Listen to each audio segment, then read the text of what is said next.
Hey everybody, Ecstatic Espeon here, welcome back to some more Pokémon Reborn. Last time, we had a little family reunion with Radimus and his new 4 kids, 5 if you include Shelly. Today, we're back in the glass factory. You're probably screaming, Sean, please don't come back here.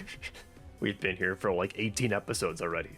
I was trying to just look around to see if I could figure out how we get up to that platform that Zell was on, because there appeared to be an item up there. I don't think there's any way we can reach that platform from within the glass factory, but I did find this at least. I don't know if we looked at this before. Personal roster. So it just goes through some of the names of the actual Meteor Grunts. Cliffs. Aster is Andrew Graphmaker. Terra's name is Titowin. That's probably like her code name, right? Yeah. So Terra Pierce, her code name is Titowin. Zero's codename is Vega, even though they just called him Zero.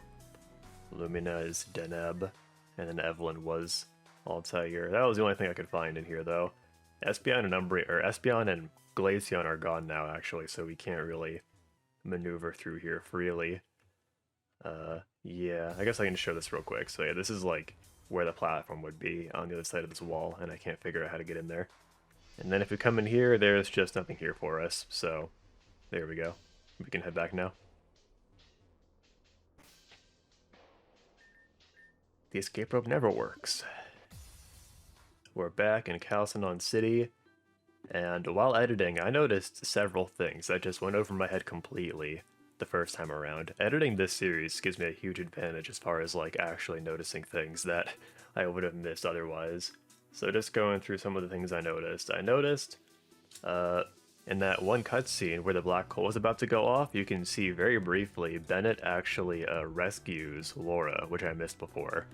And then also, Bennett tells Volcarona to go already. I wasn't sure what he meant when it was first happening, but you can see Volcarona is actually rescuing Zero, which I also missed. There was also, when we were in the dream world, before Terra transformed into Terra, you can see she kind of has like dark green hair, so I almost wonder if she's like related to Lynn. And then we actually met Gardevoir in the dream world, and she talked about how she was dead now, which didn't make sense in context, but then once we saw her do the black hole, now we know what she was talking about. So yeah, now that they've done the black hole, I wonder if they're just trapped in the dream world, or if they're somewhere else entirely. It's not really clear. And then finally, the very last thing that occurred to me is that voice that was talking to us, like, who's the one that's been guiding you this whole time?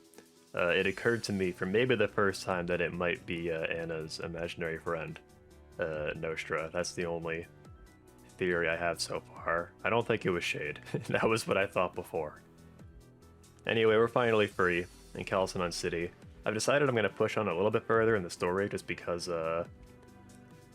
it wasn't actually that long ago that we were doing side quests, so let's check in with everybody. Actually, first, let's go watch TV. I want to see what's going on TV right now. Let's see if I can find one. Here we go. News. Breaking news with Gossip Gardevoir. Oh no. Several disappearances continue in the Carnelia region as Agate slumbers on. Many people have been aware for quite some time that Agate City has been put to an enduring rest. But the less well-known news comes just north of it. The anti-meteor resistance in Calcinon has been losing steam for some time, as more and more people disappear from the city. Only 1 or 2 at a time. Something seems to be stealing them right away from it. But what could it be? As the forerunner in news, reporting and kicking some serious butt, I'm determined to get to the bottom of this. We're heading up north to Carnelia as we speak to figure out once and for all just what could be behind this phenomenon. I was thinking just now, oh, I bet you can get this before you go to the class factory, but now I'm not so sure. And the shocking answer, stay tuned. Okay, that's it. What about profiles? We've got a special program rolling out for you today on the rock type and rockin' roller renegade Hardy Anderson. Have we seen that last name before, Anderson? If that last name sounds familiar, oh, it should. He's the younger brother of Steel Leader. Oh, did we know that? I don't think we knew that. All right, there we go. New lore. Hardy and Titania are related. I guess that makes sense. They both have like the red hair. And in a sense, he's got her to thank for his stairway to heaven. And you see, nowadays there isn't a whole lot of love between them, but they weren't always in such bad company. Back in the glory days, the two of them were thick as thieves, united in their interest for rock-type Pokemon. But when steel types were discovered, and were all the latest pride and joy of the Pokemon world, Titania jumped ship and went her own way. I feel like there's some lore implications here. They discovered steel types. She never looked back, but Hardy was determined to dream on with his classic type, and thus started an enduring rivalry between the siblings, one that don't stop even today. Hardys held their determination fast to take care of business and rise up in the ranks, raring to prove once and for all just which is the better type. And indeed, Hardy isn't just another brick in the cabal of rock leaders at the bottom of their totems. Oh, get it? Because usually the rock-type gym leader is the lowest. As the second highest ranked leader in Reborn, the boy promises to rock all his challengers like a hurricane. Challengers looking to face down Hardy should take extra care for his dusk form Lyson Rock. Okay, there we go. That might be his ace. This beast of burden promises to send any challenger free-falling unless they escape just by the hair of the dog. And that's more than just a feeling. That's all for now, but remember trainers, okay. That was much more interesting than I thought it would be. We got a lot of new lore in that. Steel types were just recently discovered, don't you know? Alright, let me take a deep breath, and then we'll start checking in with everybody. We actually started over here. I guess we can go like clockwise. Shelly. It's not the same here without Kane. Why? Why did it have to happen like that? Kane and I went to go look for Anna and Noelle, and eventually he found that old building. We stepped inside to have a look around, and we didn't see anything suspicious. Until we tried to leave, and found the door had been blocked. When we were trying to figure out what to do, I suddenly felt incredibly sleepy. And the next thing I know, I woke up surrounded by everyone inside that place. I heard that it inconvenienced you when you went to stop Team Meteor. I'm sorry for that. But really, I just want Kane back. I wish I could have done something to save him. Thinking about this isn't helping. I'll go try to talk to someone instead. Oh. Okay. I think you're old. Yeah. I know Team Meteor are the bad guys and all, but like, look at how cool some of their leading officers' outfits are. You think they'd tell me who their fashion supplier is if I went up to the barrier and asked nicely? Okay, this is either Lumi or Eve. Eve. I've told some of the others already, but there's a few things you need to know about Team Meteor. As time went on, Zero was increasingly ostracized from the proverbial inner circle, so there is much I cannot speak to. That's interesting, because in the first place he was like a low-level grunt, right? However, I can tell you in depth about the remaining pulse systems. There are 4 you must be aware of. Pulse Mime, Pulse Clawitzer, Pulse 2, and Arc Pulse. I think we already dismantled the Pulse Clawitzer, right? Wasn't that the one where, like, Eclipse turned it off, and then that's why they killed her? Pulse Mime is new. And then we don't know what Pulse 2 and Arc Pulse are. If you want to hear their details, ask me for them. The goal of the Pulse Mime project was to capture and protect a large area. Originally, the resulting barrier was intended to encapsulate both Labradora and Calcinon City, but willful ignorance afforded me the opportunity to implement some technological limitations, reducing its effective area to only one of the cities. I would have liked to minimize it further, however it was difficult to implement such caveats with Zero policing our ideas. The Pulse Mime relies on Labradora City's power grid to function, meaning its function has been preserved even after shutting off Calcinons. On a long-range scale, the Pulse Mime's capabilities are solely defensive, however in close quarters it is capable of defending itself as any Pokemon. The barrier itself can only be permeated by authorized personnel as regulated by the machine system itself. In other words, the only way to get through it will be for someone on the inside to grant us access. Unfortunately, even Lumi and I don't qualify to pass through it, as we were sharing Zero's body. Okay. Pulse Clawitzer was intended to serve as a high-powered, super long-range artillery. In tandem with the original conception of the Pulse Mime, it would have turned the Labradora Calcinon area into an undefeatable weapon. Yeah. Well, hold on. So I thought, right, going along Route 3, like Route 3 is all fucked up now, and I thought that was because Pulse Clawitzer kept shooting at it, but then I don't know how that'd be possible if Clawitzer is like in this area, because you have to be like shooting out and then hitting the mountain. Whatever. Fortunately, I was able to reduce the effective power and range through a series of serendipitous mistakes. The attacks on Calcinon City were effectively an arms test. Oh, okay. So I was right, they were attacking Calcinon City. I am personally grateful that the damage could be minimized. The Pulse Clawitzer was energized by Calcinon's power grid, meaning unless Meteor recaptures the station below, it is inoperational. However, the Pokemon itself is alive and well within the barrier and continues to suffer the system's side effects.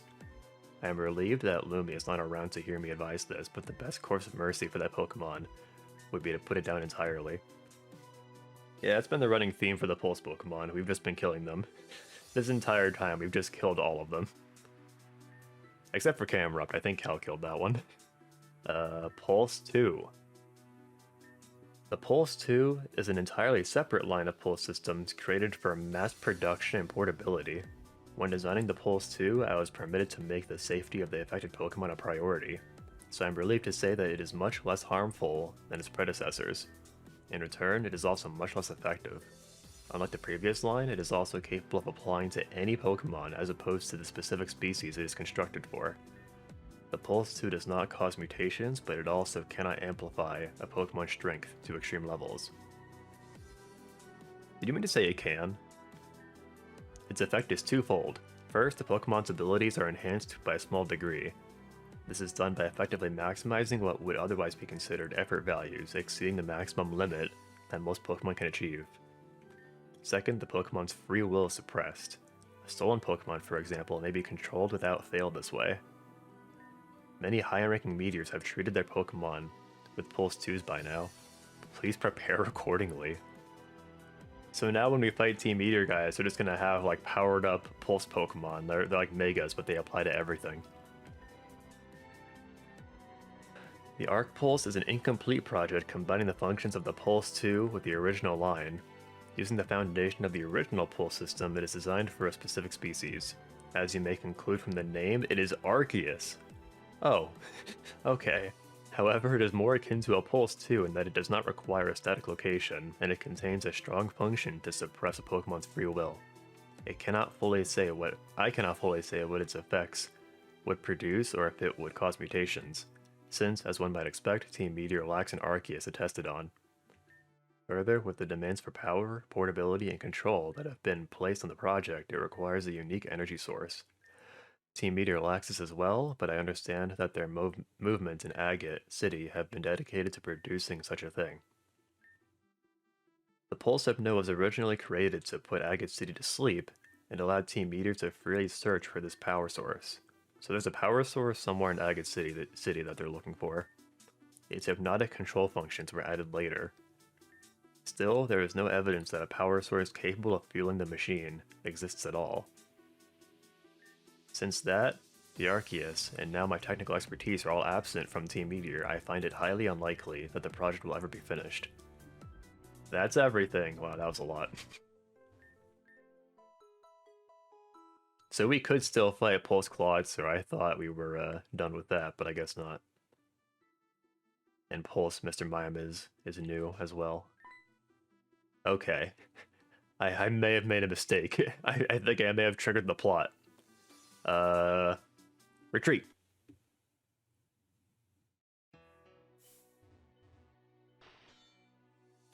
Oh, I was wandering around Route 3 for a second for no reason in particular, and I found this. Oh, this is the new entrance to Route 2. How long has this been here? Hold on, I want to look at this real quick. Skydrop. I think we had that already. Yeah, okay. That was the TM that had been put back down, I'm guessing, after the update to episode 19. Charlotte. And she's gone again. Out to find Laura, no doubt. Actually, I could have sworn that Saphira was here. Hold on. I know this is stupid. I could have sworn. What the fuck? Okay, so while resetting the game a bunch of times for stupid reasons, I've stumbled across a weird thing. If you, seemingly by talking to either Shelly or Eve, you trigger Saphira to just leave, which I didn't expect, so I guess we want to talk to her first. Laura being safe isn't enough. She should be here with us. If anything happens to her under that boy's watch, he will dearly regret it. Oh, she's talking about Bennett. It was her choice. What's the big deal? If she wants to prance off with some new boy toy, then forget her. She can. In the meantime, maybe try not to have an aneurysm. Just thought that was curious, because I think once we talk to Shelly... No, it's not that. It can't be you. That's wild. So while talking to Evelyn, Saphira disappears.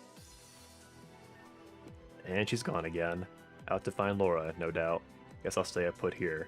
If she gets back and I'm gone, I'm pretty sure she'll just up and die of shock on the spot. Thanks, Mom. Yeah, so Laura's out, hanging out with Bennett, looking for, Zell. Noelle. This is pointless. I don't know what I expected from finding our father, but it wasn't this. Another! That's pretty funny. Another! I can do this all day. Is that a Honchkrow hat, Miss Magius? Pyramid Gallade. I can do this all day. I remember, I had a theory before that the ringmaster at the circus was Radimus's real daughter because her hat looks just like Radimus's. See if I can get it again. Yeah, right there. Lost time cannot be recovered, but better times can always be found. Still, I will be beyond content to play the role of the father I haven't been, for as long as I may. For the time being, I must entrust the rest to you. What do you mean? You're not gonna help? This is pretty cute though, I like it. Lumina. Hi Sean. Don't you think the air here is great? It's been a long time since I've been able to stop and enjoy something like this. I hope you don't take things like that for granted. I know I did. Alright, I guess now we're free to go talk to the squad. Oh god, I have to do the Kronk voice now. Yo, Sean. Sorry, mate, no time to chat. I'm not going to be able to make it fully to the Kronk voice, I don't think. We'll have to do with a compromise. I feel bad for conking out on you like that, but right now I got a city to save. Peace, catch up soon. You should feel bad. I thought we were going to set up for a whole arc with Hardy before we do his gym battle, then he just fell asleep. We're going to go help him, right? Sean, a briefing. Communication has been received from Seal of Agate Circus. The civilians in Agate City have begun to wake up. In response, Team Meteor has enacted a full-scale flash suppression operation. Seal and Samson of the Circus Triumvirate are heavily outnumbered in defense of the city and its residents, and have requested assistance. Estimated likelihood of this scenario being a deliberate ploy to reduce resistance? 83%. So she's saying it's like a decoy to bring us over there to the circus. Sarah, so you're saying it's a trap and we shouldn't go? No judgments or suppositions have been made on a suggested course of action. However, significant losses have already been undertaken from the previous endeavor. Yeah, poor Kane. Discretion is therefore advisable. Well, I'll go anyway. If everything is slipping away, might as well hold on as tight as we can. Besides, I hear it's better to count wins than it is to count losses. That's... right. I'll go too. Shelly hanging out with her new mom. Very well. The optimal path to success is full commitment. I shall attend as well. Let's go, Florinia. Making poor decisions, like the rest of us. Sean, your assistance would be likewise appreciated. Please rendezvous in Agate City. Oh shit, we're going straight to Agate City. We got a whole new squad we're hanging out with now. We got Hardy, we got Florinia. Got Shelly. Alright, that's cool. Do you guys see anything new now that we're moving on? I don't think so. Alright, cool. So yeah, so now that the Pulse Hypno is down, we're free to go back into Agate City, which is kind of wild. If you think about it, like this whole like second half of the game triggered when we tried going into Agate City and we fell asleep. Also, it's pretty cool that let's see, I don't have a flying type. It's pretty cool that Seal and Samson are back in the story as well. Alright. 50 Tyson, you served your purpose. You smashed some glass walls for us. You became a glass cannon yourself. You're a hero. You're allowed to be in the top 2 rows now. Peace out. Well... oh. We have to get that woman under control. We prohibited her from being around. So this is old dialogue, but this looks new over here. Interesting. Maybe that's an episode 19 update. That staircase. Otherwise, I don't think there's anything new going on in the circus itself, so I think we're supposed to go to the actual city.